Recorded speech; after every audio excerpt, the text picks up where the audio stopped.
Friends, നമുക്ക് നോക്കിയിട്ടുള്ളത് ഒരു iPhone 15 Pro ആണ്. ഇതിൻ്റെ കംപ്ലൈൻറ്റ് വന്നിട്ടുണ്ടെങ്കിൽ കസ്റ്റമറിൽ നിന്ന് ഡിസ്പ്ലേ ഫുൾ ഡാമേജ് ആയതാണ്.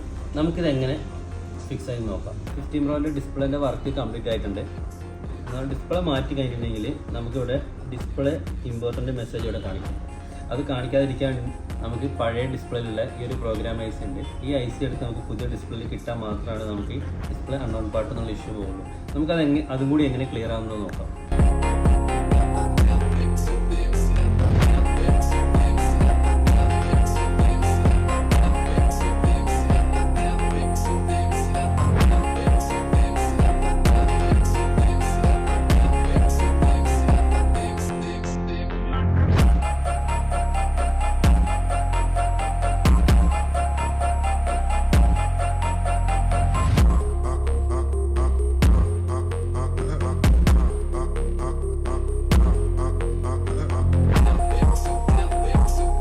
പ്രോൻ്റെ വർക്ക് ഫുള്ള് കംപ്ലീറ്റ് ആയിട്ടുണ്ട്.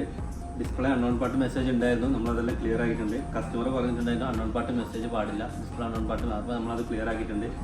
അപ്പം ഇതാണ് അതിൻ്റെ പഴയ ഡിസ്പ്ലേ. നമ്മൾ അതിൻ്റെ അകത്ത് നിന്ന് ഐ സി നേരെ പുതിയ ഡിസ്പ്ലേയിലേക്ക് എടുത്തിട്ടു. ഇപ്പോൾ അൺനോൺ പാർട്ട് മെസ്സേജ് കാര്യങ്ങളൊന്നുമില്ല. ഇപ്പോൾ ഫുൾ ഓക്കെ ആയിട്ടുണ്ട്. ഇപ്പോൾ ഡിസ്പ്ലേ ആണെന്നുണ്ടെങ്കിലും ബാക്ക് ഗ്ലാസ് ആണെങ്കിലും സോഫ്റ്റ്വെയർ ഹാർഡ്വെയർ എന്ത് ഇഷ്യൂ ഉണ്ടെങ്കിലും ഞങ്ങളായിട്ട് കോൺടാക്ട് ചെയ്യുക. ബായിൽ ഞങ്ങളുടെ നമ്പർ ഉണ്ട്. കൂടാതെ തന്നെ ഞങ്ങൾ ഇൻസ്റ്റാഗ്രാം അക്കൗണ്ടിൽ നിന്ന് ഫോളോ ചെയ്യുക. Thank you.